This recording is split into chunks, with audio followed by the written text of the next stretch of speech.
નમસ્કાર મિત્રો, આજે આપણે શ્રીમદ ભગવદ્ ગીતાના સૌથી પ્રસિદ્ધ અને જીવનમાં સૌથી વધુ ઉપયોગી શ્લોકની ચર્ચા કરવા જઈ રહ્યા છીએ, કર્મ કર, ફળ છોડ. આ શ્લોક આપણા દૈનિક જીવનમાં કેટલો ઉપયોગી છે અને કેવી રીતે આપણે તેને આપણા જીવનમાં ઉતારી શકીએ તે આજે સમજીશું. પ્રથમ આપણે સંસ્કૃતમાં આ શ્લોક સાંભળીએ.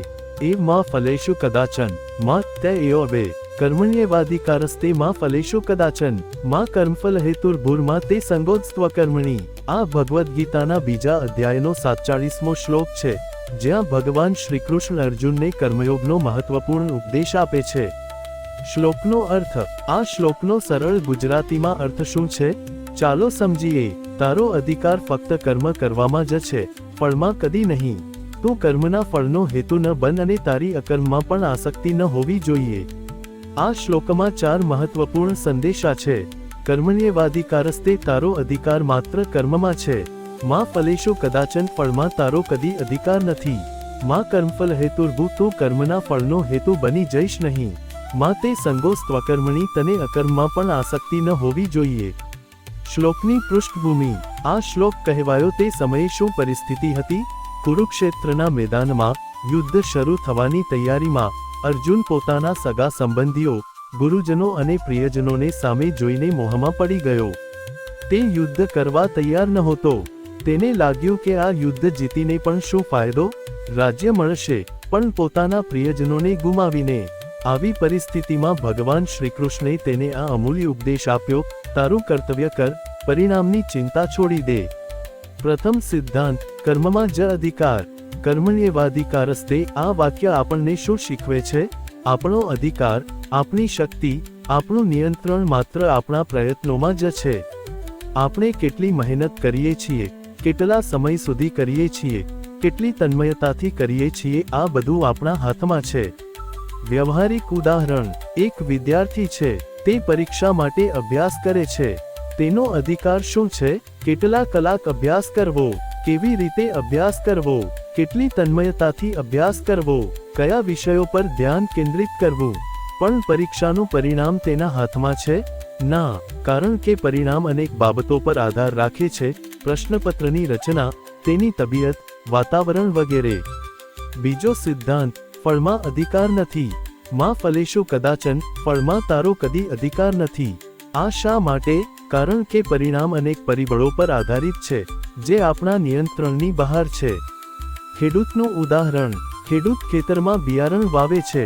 તે જમીન તૈયાર કરે છે, યોગ્ય સમયે વાવણી કરે છે, પાણી આપે છે, ખાતર નાખે છે, નીંદણ કાઢે છે, પણ પાક આવશે કે નહીં, આ તો આકાશ પર આધાર રાખે છે. વરસાદ આવશે કે નહીં, કુદરતી આફત આવશે કે નહીં, રોગ લાગશે કે નહીં. આથી જ કહેવાય છે, ઉધો ખેતી, સીધો વેપાર, હાથ કરો ત્યાં જમણવાર.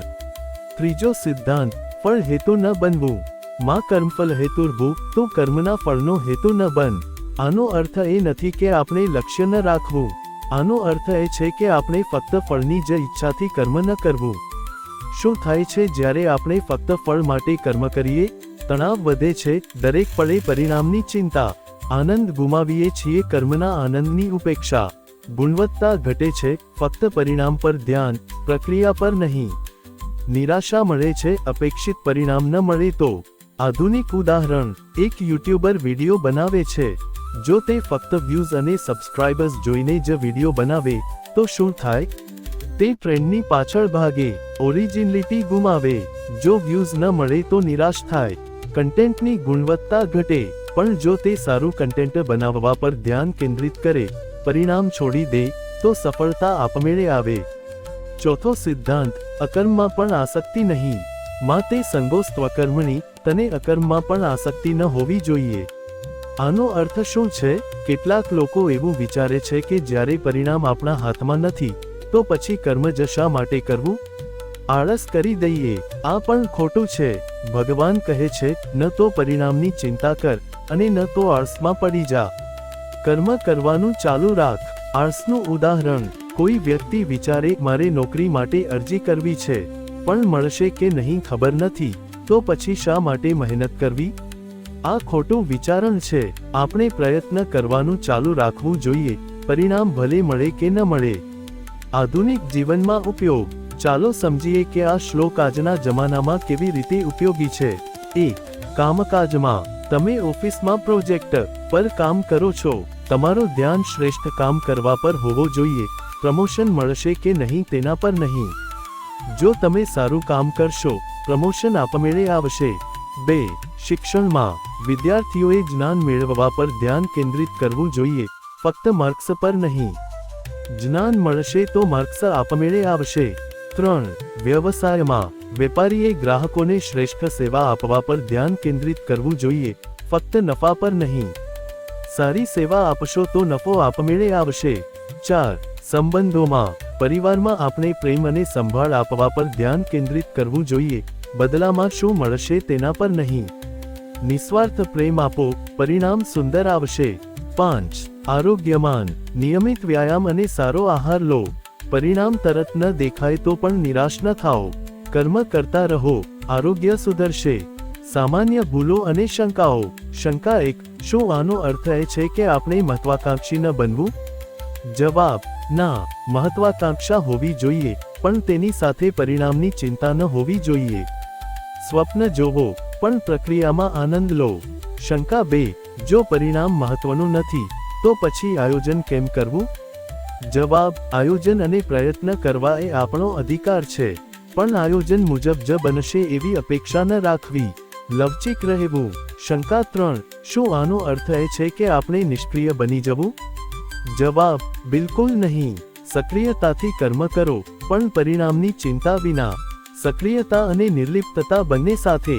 મનોવૈજ્ઞાનિક લાભો.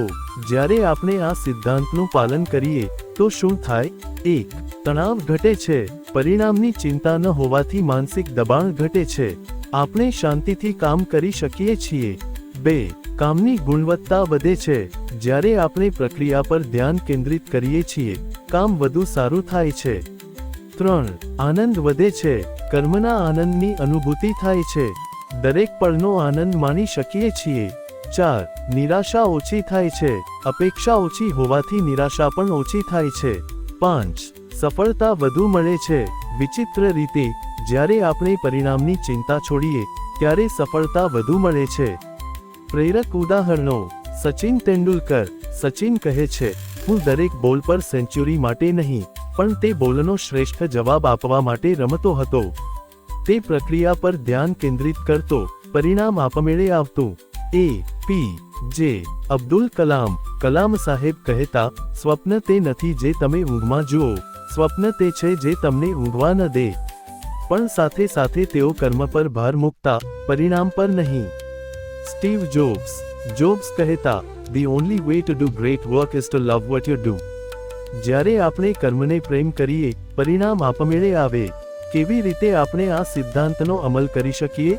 1. દરરોજ સવારે સંકલ્પ કરો, આજે હું મારા કર્તવ્યો શ્રેષ્ઠ રીતે કરીશ, પરિણામ ભગવાન પર છોડીશ. 2. પ્રક્રિયામાં આનંદ લો, કામ કરતી વખતે તેનો આનંદ માણો. દરેક પળને જીવો. 3. નાની નાની જીતો ઉજવો, પરિણામની રાહ ન જોતા, દરરોજના પ્રયત્નોને ઓળખો અને ઉજવો. 4. તુલના ટાળો, બીજાની સાથે તુલના ન કરો, તમારા કર્મ પર ધ્યાન કેન્દ્રિત કરો. 5. ધૈર્ય રાખો, સમજો કે સારા પરિણામો માટે સમય લાગે છે, ધૈર્યપૂર્વક કર્મ કરતા રહો. 6. આભાર વ્યક્ત કરો, જે મળ્યું છે તેનો આભાર માનો, જે ન મળ્યું તેની ચિંતા ન કરો. આધ્યાત્મિક દૃષ્ટિએ આ શ્લોક શું કહે છે?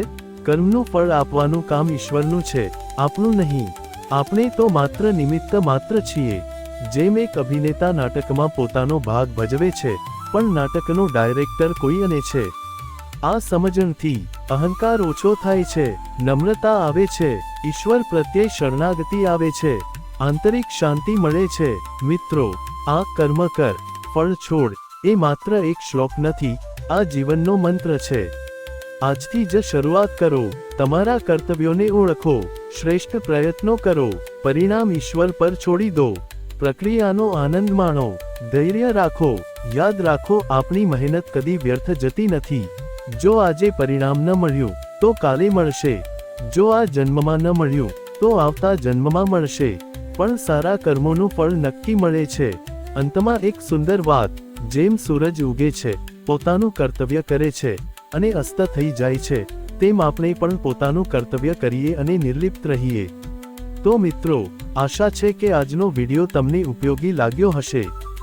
જો તમને આ વિડિયો ગમ્યો હો તો લાઈક કરજો, ચેનલને સબસ્ક્રાઇબ કરજો અને કમેન્ટમાં જણાવજો કે તમે આ સિદ્ધાંતનો તમારા જીવનમાં કેવી રીતે ઉપયોગ કરશો. આગામી વિડિયોમાં આપણે ભગવદ્ ગીતાનો બીજો મહત્વપૂર્ણ શ્લોક જોઈશું. ત્યાં સુધી કર્મ કરો, ફળ છોડો અને આનંદથી જીવો. જય શ્રી કૃષ્ણ.